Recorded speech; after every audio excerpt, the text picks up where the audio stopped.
afternoon, everybody. This is Hoosier Faithful with the latest news that's coming into the NCAA. What's going to happen with the college football playoff? What's going to go on with Sherrone Moore being fired at Michigan? What's up with all these awards? What an amazing year for IU football. Let's take it away, boys. I have a special guest today. Of course, I have my son, Chase. He's over there.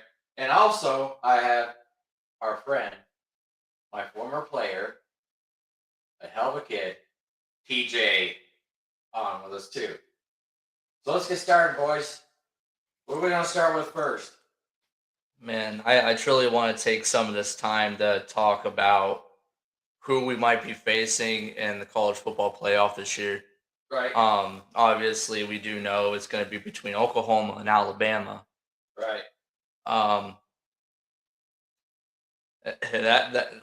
think this is when Alabama and Oklahoma are truly going to go to war. Yeah. And they're going to bring it to us.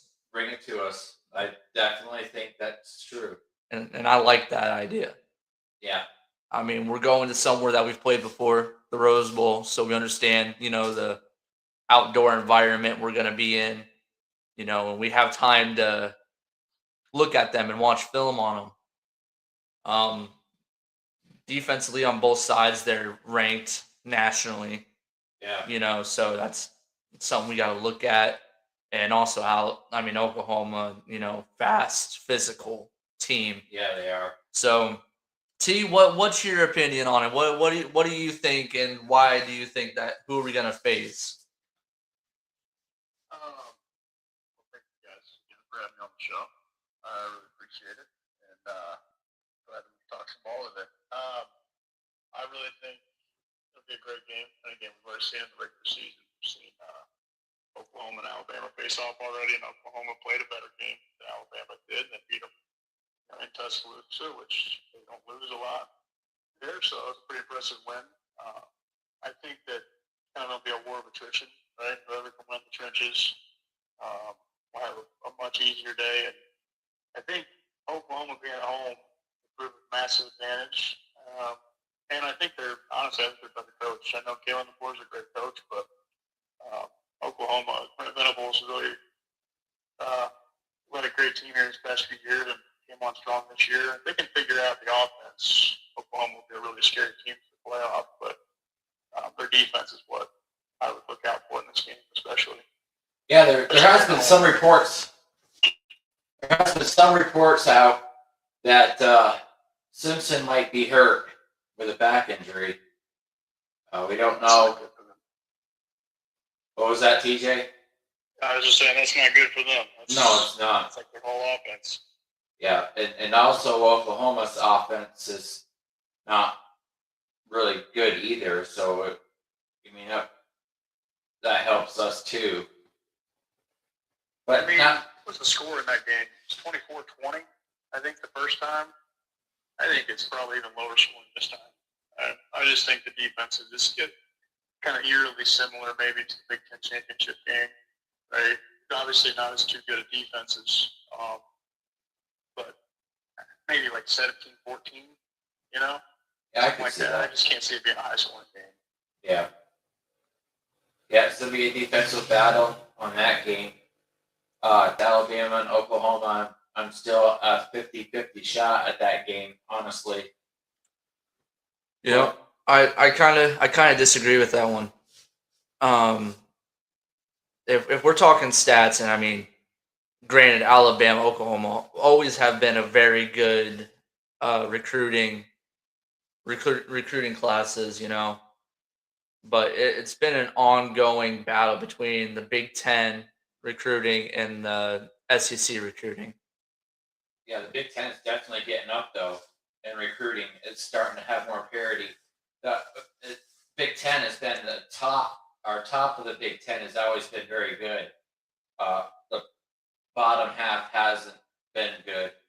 But I expect the Big Ten to have a lot of wins this year in bowl games. I really do. And kind of going off on a tangent here, but yeah, I think that there's a lot of talent down south.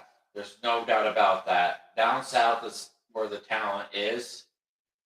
For most talent. Now you dip into different areas of the country and pick some players out. California, New York, Virginia, Wisconsin. Indiana. Indiana's had some darn good football players come out of here. So yeah, I'm not really wanting to get on the recruiting thing just yet. It's going to be a later show after we finalize some things. But the college football playoff, I'm looking at the bracket below that. I mean, Texas Tech and JM plays a winner of JMU and Oregon. I don't think that JMU has a chance. I mean, they don't have the talent to beat Oregon. I think Oregon's gonna have a pretty easy go at it here. But Oregon and Texas Tech is gonna be a good game. Texas Tech is a damn good football team. They've got good offensive, defensive linemen. Secondary, everybody on Texas Tech is a good team, and Oregon and Texas Tech is going to be a hell of a football game, I think, in the future here, and might see a rematch of Oregon and Indiana. Very, very possible. Yeah. If I want to say something real quick, I think a lot of people don't really see Texas Tech as a top perennial contender in this playoff, but I would, urgently distress them to look again. They're a lot like Indiana, where they don't have a Heisman quarterback at leading their offense, but they do have a top 5 defense in the country. Some could argue maybe the best. I don't think they are, but definitely top 5. And their offense is multiple. They run a multiple offense just like Indiana does. Really great scheme. They're well coached. So anybody taking Oregon just run over Texas Tech, I think would, advise you to think again, right? Yeah. That's a great team, and nobody really gives them the respect they deserve. No, they don't give them the respect they deserve, because on film I watch them and I'm like, these boys can play some ball. Yep. There's some big boys. Yeah, that defensive line is terrifying. That defensive line is terrifying. They're all fast on their feet. I mean, I kind of side with my dad on that. I think Oregon's going to play with their food a little bit against JMU. Play with their food. I mean, that same thing goes with Tulane going against Ole Miss. I mean, App State isn't a good win. I'm sorry, but it's not. You're coming in. Also, this is another Big Ten argument too. These boys clash for 12 weeks straight. Yeah. With to play the number 1 team, what is now the number 1 team in the country. Right. And lost by 10. Yeah. And then you have to give it up to, give it to Oregon, man. They're going to look at James Madison like you're just a big old beefcake sitting out there and I'm a coyote. I'm going to come after you. I know they're a duck and all, but that duck's so funny. I love that duck. I don't love that duck. He was up there pumping our damn rock. He was humping our rock? Payback for him humping the rock. Yeah, we did. We got payback for humping. Disrespected the rock. Do you remember that, TJ? You don't remember that, Chase? I remember that. I Opposed when they first joined the Big Ten, right? Yeah. He went visiting all the monuments and he had to hump our rock. Yeah. We had to beat their ass in their state. Touch our Dane Rock, you dumb duck. The bison had him a little duck. That's funny. I like the duck because he's just funny. The bison got the feathers rolling. Oh boy. Okay. Anyway, that game, it's going to be a very good game between Oregon and Texas Tech. It's going to be a battle of defenses on that game. Yeah. And I'm very interested to see that game. Whoever we get against Alabama, Oklahoma, I think, me personally, it's going to be a low-scoring game. Yeah. It's going to be a close-knit game. I mean, DeBoer, he can either have a bad day with this team or he can have a good day. Because we know him very well, Right. actually. Him and Molback both. So we both know how they reacted. It's either they have a bad day or they have a good day. Let's pray for a bad day. But I see between that team, we're always focused on who we're playing, that week. I really hope our coaches and everybody are sitting here watching these things because Alabama and Oklahoma both have these misdirection plays that will really throw you off. Well, I'm sure that they've been watching film on both of them. I would be. Yeah. I'd be watching film on both of them. I have it downloaded on my phone. Yeah. For us to watch whenever we come back. So I know what I'm doing for our plane ride. Okay. Yeah, our plane ride back from Florida. Yeah. So really interesting. Tulane and Ole Miss. Obviously, that's like another one. Like, what in the world is Tulane doing in this right now? Like, props to them. Props to them. They got in the college football playoff. I would have played someone different than that. It's not even Tulane's fault, man. Great job for them making the playoff, but it's the freaking ACC's fault, right? Yeah. Why the heck would you put Duke in the freaking title? That is stupid. You could have Virginia and Miami in the freaking playoff. Instead, you decided to go put Duke in there, and of course they're going to beat Virginia, right? Right. Just why? Why would the ACC do this? Their conference sucks. Let's just call a spade, right? They're the worst Power 4 conference. Big 12 clears easily. Big 10 SEC are on their own playing field. And this is their fault for having two G5 teams in, right? The G5 is great. I think parity's awesome. You want to have that in the playoffs. But Tulane is a good team, but the other 11 teams, well, you said the other 10 teams. The other 10 teams are great teams. Yeah. And they're built with loaded talent, great coach development.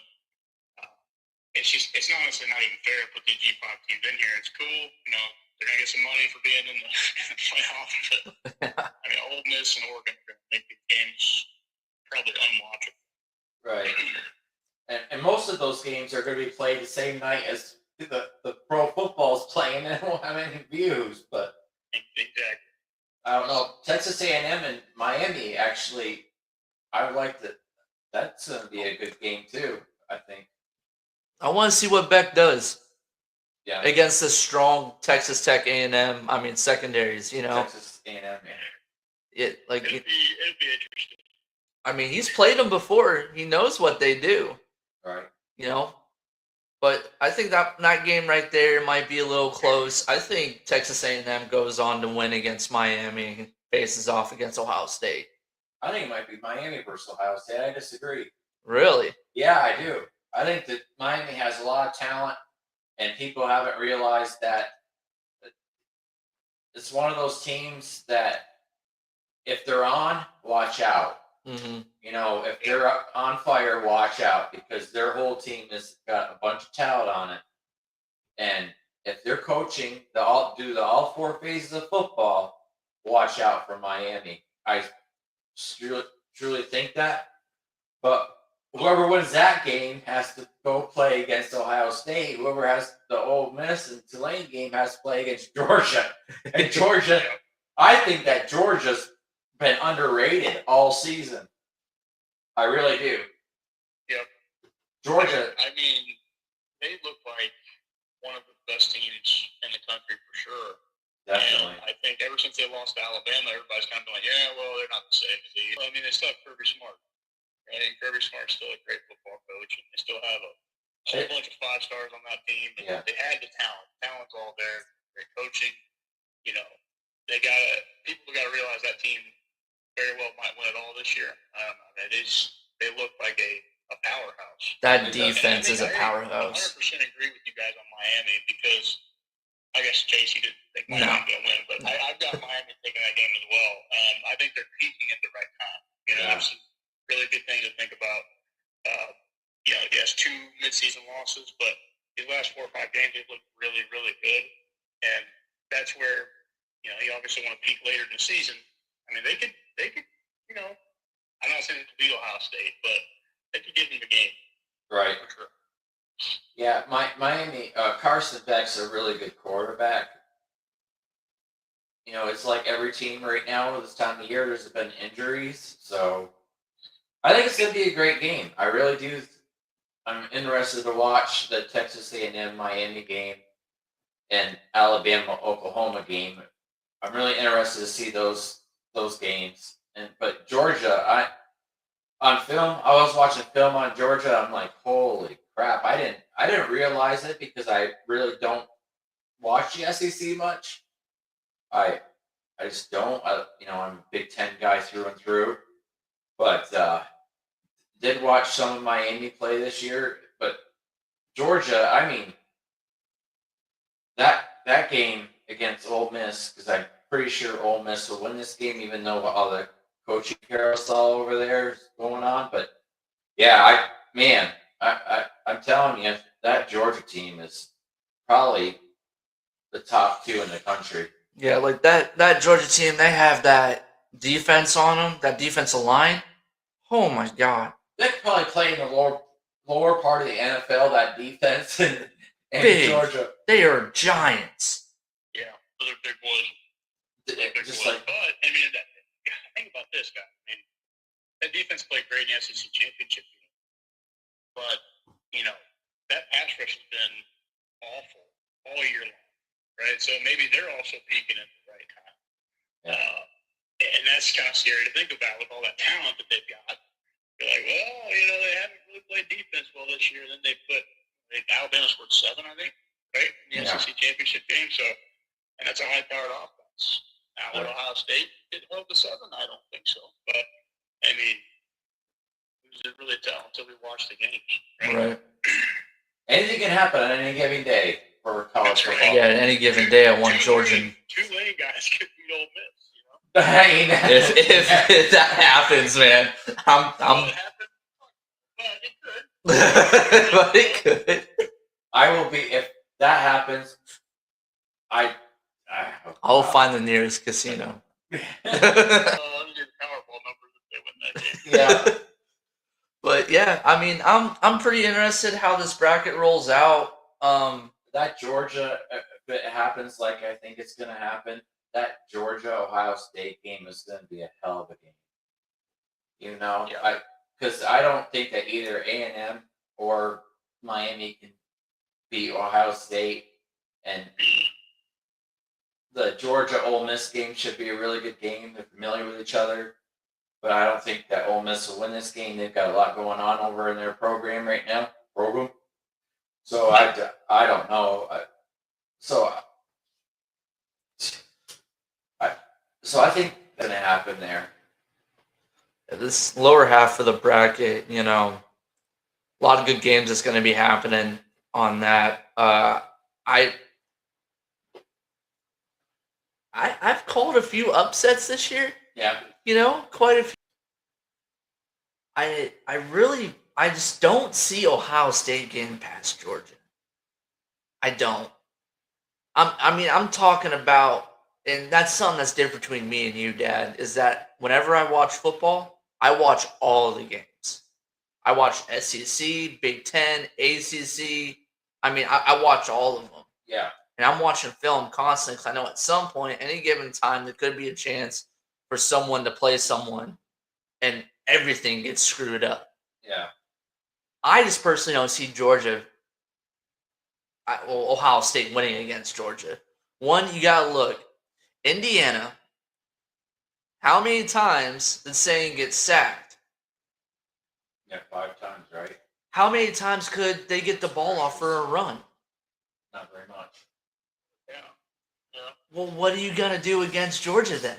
Yeah. You have those beasts of a linemen and those linebackers. Those cornerbacks are like Saying's going to have to get that ball off quick. Right. Because not only those boys out there are standing 6'4", 6'5", they're also fast too. Yeah. And I hear what you're saying. I do. But I wanted to make a quick comment. Like, Ohio State's pissed off, right? This is their Big Ten to win, right? everybody came in that game saying Indiana had no chance. We all know they did. Right? We knew they were just as good a team as Ohio State. But people don't watch Indiana. So everybody kept saying that Ohio State had this, will to win. It was supposed to be their game. And they're pissed off. That is a team I really don't want to see again. Right? I think it'd be a great game. But that's going to be a pissed off team. Kind of like last year, they lose to Michigan, right? And they go and they demolish everybody in the Right. I'm not saying it'll be like last year, but I am saying that I think that Georgia game will be a lot closer. And the game they played in 2022, that was like one of the best college football games ever. So, I don't know. It'd be a really good game. Like Ohio State, I think we got to give them some sort of benefit of the doubt because they're just that good of a team. And they're well coached. But I don't know. Their special teams could really make a difference in those games. Georgia has a great kicker. Ohio State kind of saw they don't have so good. Yeah. Yeah. Kicker. I see what you did there. I feel bad for that kicker, dude. I Like, mean, you gotta kind of feel for him a little bit. That's a tough scene there. yeah, I mean that 7-yard field goal. And that's a chip shot. yeah, that when you're in that position that everybody's looking at you, and it be really stressful, and you know what the field goal means to your team. That's more stress. But a lot of kickers, man, they're ice. They don't let the crowd bother them. They're focused on the field goal and not looking out at what's behind it. Like when I used to be a goalie, I would call it tunnel vision. He just knows what's going on the ice, not what's going on around the ice. I'm just focusing on the players I'm playing against. So I'll leave this one up to y'all. Do we want to talk about who's the potential Michigan head coach, or do we want to talk a little bit about these awards? You guys good with either. Okay. Yeah, let's talk about the next Michigan coach. Who do we think the next Michigan coach is? This is interesting. I'm gonna let you go first, T, because I have opinion. You guys are gonna look at me like I'm nuts. I just want to say this. I want to say that I was nervous last night, obviously, because anytime a big program like that, with a lot of money, they're going to try to get their hands on the hottest thing in college football, right? They're going to ask Cincinnati. Now, he's not going anywhere, I don't think. He's happy here. I mean, he's got the number one overall team in the freaking country. I don't know why he moved, right? But you just kind of get terrified. These big schools that have this money and prestige and tradition. I don't think Michigan will get a big guy, in my opinion. I think they'll maybe go after a coordinator. I don't really know who's left. Unless they go in and poach a coach that's like Sig or like Ryan Day or something. Obviously, they wouldn't go with that. But, unless they go poach a guy, I don't think they're going to get a big guy. So maybe they get a coordinator. I really hope it's not one of ours. I really. That's what I've been saying too. Like Shanahan around.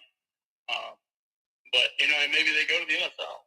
They see who's available to coach. Maybe a struggling coach in the NFL takes the job. Obviously, Harbaugh's not walking back through that door. But he can't. So, but maybe I have something to say. I have something to say about that. Maybe it might be another one. Harbaugh might be Jay Harbaugh. Maybe John. Yeah. Jay. Yeah. I've heard that. That's been a wild theory that's going around, but it could happen, right? I mean, I don't know. It's not crazy to think about John Harbaugh coaching Michigan here in the next couple weeks. I think that would be one of the less crazy things I've heard in the last few weeks after what happened with Sherrone Moore. So Yeah, I really didn't want to get in what happened to Sherrone Moore. I mean, it's a mess. That's what I'll say about that. But I really don't want to get into that because, I mean, it's just. we'd be here all day. Yeah. I don't know. It's messy. It's messy. I'll also say it is messy, and that when when this all comes out, people are going to be like, wow. You know, all I know for a fact is this. This is the facts that we know. That Sherrone Moore had a relationship with a staffer. Okay, that's facts. So beyond that, we don't know because it hasn't been reported what actually happened. So, I mean, I might know because I have a history that I know something, but that's not my place to put it out there. I agree. You guys are both gonna look at me all nutty. I think DeBoer from Alabama. Yeah, I've seen that one a lot. I can't figure you're going there, but and maybe he just wants to get out of state. Like, you know, I don't even know what you call it, but I just know there's so much pressure to win at Alabama. But yeah, go ahead. I'm sorry, I didn't interrupt. No, you're good. What you're saying. Keep on going. I think DeBoer would leave Alabama, especially if there's a loss in the college football playoff against Oklahoma. I think they'll push him out, or Michigan, and be like, "Hey, you should come back." If you guys didn't know, Kalen DeBoer used to coach at IU. He also worked. He was a South Dakota born and former Washington coach. Yeah. And also worked at Eastern Michigan. Yeah. So he has a recruiting area. Yeah, he has a recruiting area for it. Because working for Indiana, he was the offensive coordinator, and as defensive coordinator, I also worked at Womack. Also Indiana. Yeah. So I mean, they have the recruiting area here already. They already have it set, and a lot of players that he got was from the Midwest that were really good players. Agreed. And one more too. I think Jesse Minter from San Diego Chargers. Yeah, he's got the history for it too. So The Michigan men. Yeah, Michigan. I'm just like running through the ties of what I think. I know Michigan wants to play their cards and play them right because they're walking a pretty thin line of what's going on. The last 4 years or 3 years has been a mess at Michigan. Yeah, so it's just a complete freaking shit show. So yeah, and then again, some coordinators out there that are miscellaneous that they might try to pick up, but again, the more stuff shocks the college football world, and I'm pretty interested to see where Michigan finds their coach at. Yeah. I'm always about making us tough. Big Ten in general tough, and I agree. I mean, Michigan's always had a good football team for a years. century, but Right. I'm telling you, this next hire is going to be important for them because the retention of players. Think of how many really good players that are in Michigan right now at Michigan, and will they stay or will they go? IU, people don't realize this, but IU could poach. Look at the teams they could poach right now. Yeah. We have connections with Ole Miss. Mm-hmm. We have players that played there. Okay, we have players at Michigan. Mm-hmm. We have players at Penn State that would say, "Hey, you should go over to IU. I mean, it's a good program. It's a good area to live. It's a nice town. The little things that you say to players. And Coach Sig and the boys, I tell you what, he could get a lot of these players, and they play hard for him. Have any of you guys taken a look at the transfer portal lately? Yeah, I have. We'll take a look at it. Yeah, I mean, and that's why the Big Ten championship game was so important. Yeah. Right? Because now you can walk into recruits' living room and be like, guess what? I beat the big boys. We are the big boys now. So Come on. you're gonna come play for me. And we're gonna pay you well, right? And you're gonna be an All-American. You can just go into people's living rooms right now and say that. And that's the craziest part. You'd never think somebody in Indiana could do that, right? We never thought that was possible. We thought we had a good situation with Tom Allen. And as much as I love Tom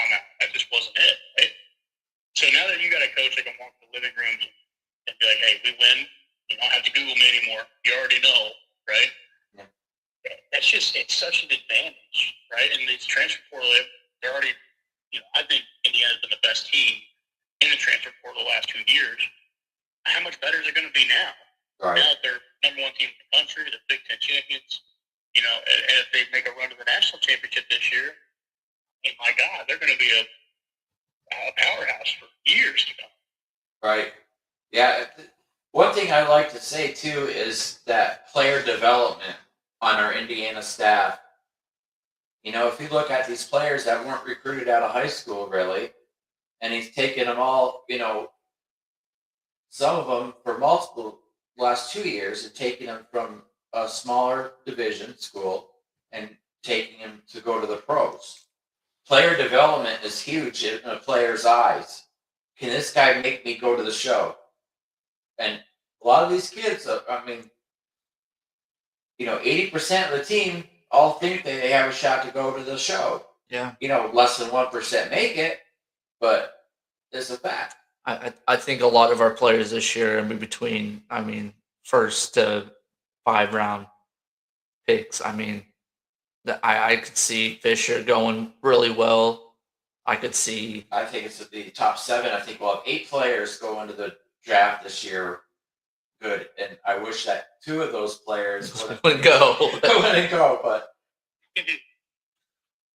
it's all about I agree.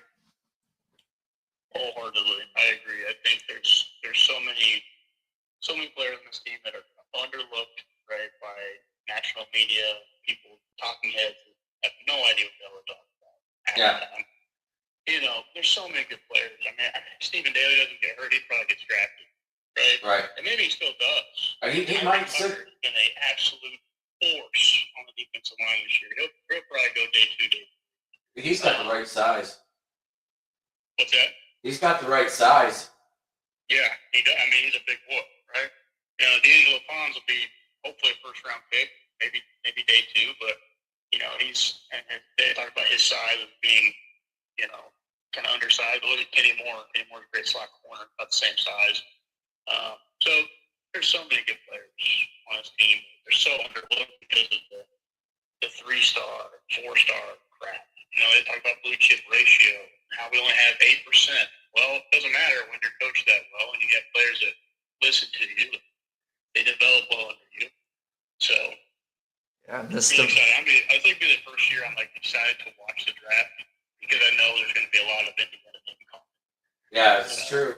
I think we'll have more draft picks this year than we've had in the last 8 years. Oh, 100%. Yeah, I agree.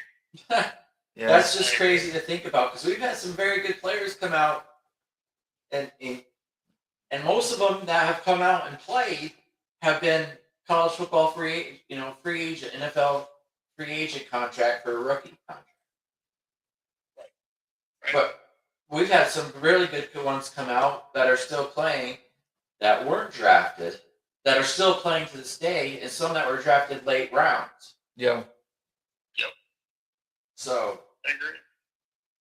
it's going to be amazing to see. When you win football games, when you win the games, it brings more to your program. When you start winning, when you're a losing team, the pro football guys will find you, but you won't get the placement of where you should be.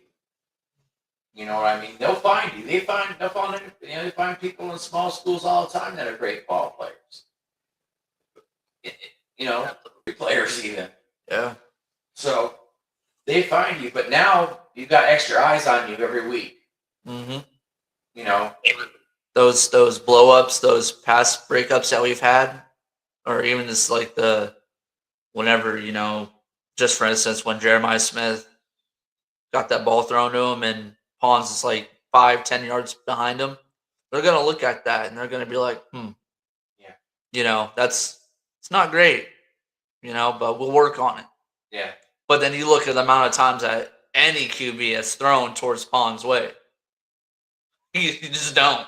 Yeah, this year, and that's one thing that Pons didn't get the respect he deserved because all season long, if you looked at film all year long, And I guarantee you that the scouting departments in the pros are looking at the film all year long.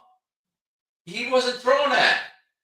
People wouldn't throw towards him because they're like, I don't want to get intercepted and taken to the house. You know, he wouldn't throw at him. And and a lot of people, a lot of our other interceptions were because Jamari Sharp and Pons both were locking down the corners, and they had to go to the number 3 and number 4 receiver, or who you want to pick to throw to, and our safeties were like, thank you. Yeah, just like put another $1 in the breadbasket, boys. Yeah, you got Moore. He got that pick against Ohio State. That was huge. And that's exactly what happened. They locked the wide receiver down. Moore was like, ooh, ball, just like I did 8th grade B game, and just took off with it. Yeah. TJ remembers that. I remember that like yesterday. I think Coach said you let me dress. No, he didn't. I'm just there in my sweatpants. I'm just running down the field as you're running. Yeah, I heard you go. I had, like, when that ball went up, and yes, white boys can jump. I jumped up, tipped the ball landed in my hands, and the sun was in my eyes, and all I felt was the ball, and I said, "Whoo, ball!" And I just took off with it. That's crazy. Jackson. I agree though. Like, safety, everybody on the defense is so damn smart, and credit that to Brian Haynes, right, for teaching them the scheme and all the disguise coverages. Like, man, that interception. We want to talk about that for a second. That interception, they showed on the broadcast. They were in cover 2 shell, right? Back, and they pretty much are playing cover 3 with the from the cover 2 shell. And he just pops over Lewis Moore, doing the same things. He's clear to the middle where he's got check down, and I mean Lewis Moore right there. Like, that's just incredible defense, incredible scheme coverage. Just like the disguises that Brian Haynes does, twists and stunts up front. Yeah. Like if you're a real football mastermind, like watcher, like you love that shit. Mm-hmm. Like that's what you love seeing on a football field. Yeah. Because the quarterback has no time to react, and figure out who the hell is going to throw the ball. Mm-hmm. That whole defensive staff is really good that we have here. I mean, Ola Adams, Pat Coons. The whole staff, the defensive staff is really good, and the offensive staff is good too. Yeah, and they blew my mind on this game because I was worried about a lot of spots and positions where I knew Ohio State was stronger at. And then again, we shut them right down, right at the run game. I said on that Tuesday, you have to get Saint uncomfortable because he has never been uncomfortable. Got him uncomfortable. He started making mistakes. Yeah. He started handing the ball. 6 times the whole year. Yeah, and then we added. The game we sacked 5 times. Yeah. Not to mention the quarterback hurries. To mention that we got the sacks, but how many times we hurried him in the backfield to have to move out of this place. Mm-hmm. So. Right. Absolutely. And I think there's one quick thing before we move on. D'Angelo Pons, we were talking about him a little earlier. Ohio State was the first team to throw at him, really, the whole season. And you guys are talking about how no one wants to throw at him. They took chances. And, some of those paid off. Jeremiah Smith's one of the best receivers in football. But D'Angelo Pons had him locked up most of the game. And Jeremiah Smith made, a couple of good plays, I think, and they had that long ball that went for 55, and he just beat him off the line. But there was a couple of plays, and that was really it. I mean, he locked him up in the zone. There were 2 times where they tried throwing at him in the end zone, and there's nothing there. I think that speaks to the level of play that D'Angelo Pons is at. Regardless of his size, he is probably the best cornerback in America. I'm going to take the probably away from him. I think he is the best corner. He is definitely one of the top cornerbacks in America. And I guarantee you the pro scouts will see that. Mm-hmm. I guarantee you they will. Did you see Pons give his boy a little bit of love at the end of that Hail Mary? Yeah. Oh, man. Pons grabbed him by the shoulder pads and threw his ass on the ground. stripped the ball from and started taking off with it. He put it that deep in the ground. That was a little bit of love right there. Like, hey, buddy, you remember me yet? Bing. Get down. I mean, I'd do the same thing regardless if I played at a college level and I'm playing against one of my buddies I went to high school with. I'm putting your ass in the dirt just for shits and giggles. Imagine that matchup every day at practice. Oh my goodness, yeah. That must have been amazing. Those guys, that's why they played so hard against each other. Just imagine that, because they're brothers off the field. They are brothers, and I'm sure a lot of shit talking was going on between them before they head up to this game. I guarantee there was, and get between lines. And they even said that too. During the broadcast, they were like, they were talking to D'Angelo Bonds, and they were like, did you talk to him before the game or before the game? Whatever. Like, no, I'll talk to him after the game. Like, I don't talk to him. There's no need to. We don't like each other for the next 3 hours, So it's cool to see that people still do that. It's still like that. Yeah. It should be, It will be. And not only that, I mean, you have players that played against each other in high school in that game too. You had and in all-star games, you had to play against them. You know what I mean? Curry versus Bamba. Yeah. Bamba had to play junior year against sophomore Curry. Yeah. You got to think about that. And actually, one of my buddies down here, Reese, had to line up against Curry, and he said that he was a freak. Yeah. He is a freak show. That's a guy I really like. Curry. What did he say? He said he would really like the Colts to get Curry. Yeah, he's a damn good freak of nature. He is. I'm telling you, he's going to do well in the pros, because you don't see as much as the double teams in the pros. I mean, you have a little bit with some of the really, really good players, but mostly it's one-on-one. Right. But go on, guys. We got a lot of awards here. Yeah, we're at 43 minutes now. Let's talk about some of the awards. Where do you want to start? Want to start with Coach Sig? Let's start with Siggy. Coach Sig. Right? Yeah. Walter Camp, Coach of the Year, back-to-back. First time ever that has happened. And that's just not IU. Crazy. It's normal. It's not normal. No, it's not. His players, his support staff, his coach staff, all of them, it gets this award. This is a team award, because without the team and your assistants and your support staff, you don't get it. But yeah, great job for him. Walter Camp, Player of the Year or Coach of the Year. And he's got other awards too.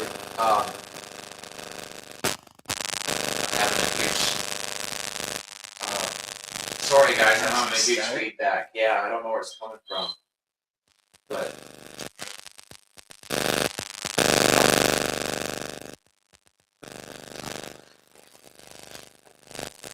What about now? Still have it. Just take your spoon. I don't know what's causing it. What about if I put the phone over here? That works. There you go. Yeah. Huh. I don't know what happened with it. Weird. I apologize. Okay, we'll go on to quarterback now. Fernando Mendoza.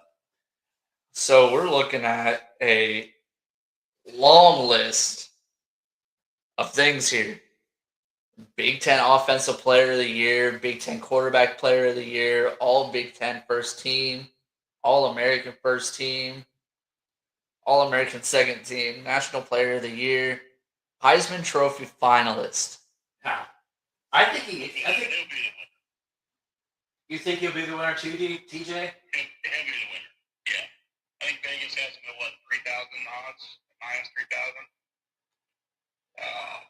The only thing that said minus 3,000 odds is the Indiana football team when they played. They just beat the shit out of people. Right. No, Fernando, he'll win. I agree. I fully believe that. He's had the Heisman moments, and he's led his team to comebacks. What is Pogba? I mean, he's had a great running season, I guess. But and they've also lost two of their games. If they would have won those two games, Pogba probably wins the Heisman. But yes, he does have better stats. More, maybe I don't say better stats, but better yards. He has more overall yards. And he's kind of a glorified running back. So, okay, cool. That's awesome. Your little Johnny Manziel Jr., except he didn't win the games. He didn't win the big games when it counted. Fernando did, and he led his team those wins. I think at the Oregon game, late drive late in the game. Iowa game, late drive. Penn State, late drive. And then they just beat the number one overall freaking team in the country that was they national champions. If that's not Heisman to you, I don't know what we're doing here. I mean, we might as well rename the award to social media more popular player. I don't know. But that's just a disgrace if he loses the Heisman. Yeah, it would be. I mean, this is only the second time in school history that we had a Heisman finalist. Yeah, AT was the other one, right? Yeah, Anthony the Thompson. only one we've ever had. right. He finished second, right, in 1988. Yeah, and then another Walter Camp Award was him too. Yeah. So. And I think Tevin Coleman probably should have won the Heisman back in 2014 if we're really thinking about players that got snubbed out. He was so good. I know that we weren't good as a team, but man, Tevin Coleman was the shit. Yeah, he was. Play was a joy. Stevie Scott was too. And Yep. also with Fernando, he has Walter Camp Player of the Year finalist, Maxwell Award finalist. He won Walter Camp. He won them? Wow. Yeah, he already won it. Nice. The Maxwell Award. He's up for that one. What's the... For almost every award, right? Yeah, pretty Yeah. much. Davey O'Brien. I mean, he is. I think the only thing that he hasn't won is Johnny Unitas, the Goldmar. I think that was in the pocket, which all right, cool. You get your little participation award. We'll take the big boy award. No disrespect, right? But that's all the media ever does to us is disrespect us. Right? Yeah. And I think Indiana feels that. I think these players feel that. They know that. And so, we're watching the Big Ten championship celebration, and Hayden Fisher goes, "My Heisman wants to sing that song." I'm like, "Yeah, you're damn right he does. He's the Heisman freaking." It's well known that this whole team wants Fernando to win. Yeah. Behind him, it's so awesome to see that. Yeah. We get the votes from the outside media to get him the Heisman. That's the scary part. Yeah. Hopefully there's not a lot of stupid people down there in the South. But yeah, I mean, another thing I like to say is Big Ten Offensive Lineman of the Year. Yeah. Absolutely. Carter Smith. Carter Smith, baby. And there's another lineman that I'm really surprised at didn't get anything, because when I watch this guy on film, Coogan is a big reason why we won a lot of games this year. Mm-hmm. Absolutely. I mean, that cat, he could be a defensive coordinator right now, because he picked up so many things on the defense. Oh my goodness. Yes, he. Yeah. That dude's a genius. Yeah. Coverages, reading disguises. I mean, he's Fernando's. It's incredible. Yeah. Seeing the stuff he calls out, seeing the blitzes he covers, and then the way he makes the offensive line shift for certain, disguises that the defense is playing. I mean, they really did a good job of taking care of Fernando this year. I know he got sacked a few times, but all in all, that was extremely impressive. That was impressive. That was all because of Coogan. Yeah. You know, one person that I thought would have been mentioned but did not? Keelan Black. Black had an amazing season this year. Yeah. And, I mean, look at that. And that should have settled it at the Ohio State in the Big Ten championship game when he broke that for like a 25, 30-yard run. Right. I've never seen that big dude barrel down the field like that, but it looks scary. Yeah. He looks scary when he runs. He's a big kid, man. He's And I think a lot of that, Chase, is because he had split carries with Hemby and with Cody Martin. Yeah. So you're splitting carries with guys like that. If Kalen Black was our running back one and we didn't really have any backups, had a good running back room, they probably would have won some individual awards. But that's what happened when you got Roman Hemby back there too. That's just as good. Yeah. We've been fortunate with running backs at any university. And quarterbacks. Quarterbacks too. And I gotta give a shout out to the whole team. The whole offensive line is finalist for an award too. Yeah. So Big Ten kicker of the year, Nico Raddick. Yeah. Nico. He only missed one field goal all season. That was in the Big Ten championship. Yeah. So and he didn't come back to bite us like I thought it would. No, I thought that was nerve wracking, and the only other part of the game that was more nerve wracking is when Fernando Mendoza went down and hit in the first series. I was like, oh my. I had a heart attack. I had to pour me another drink after that one.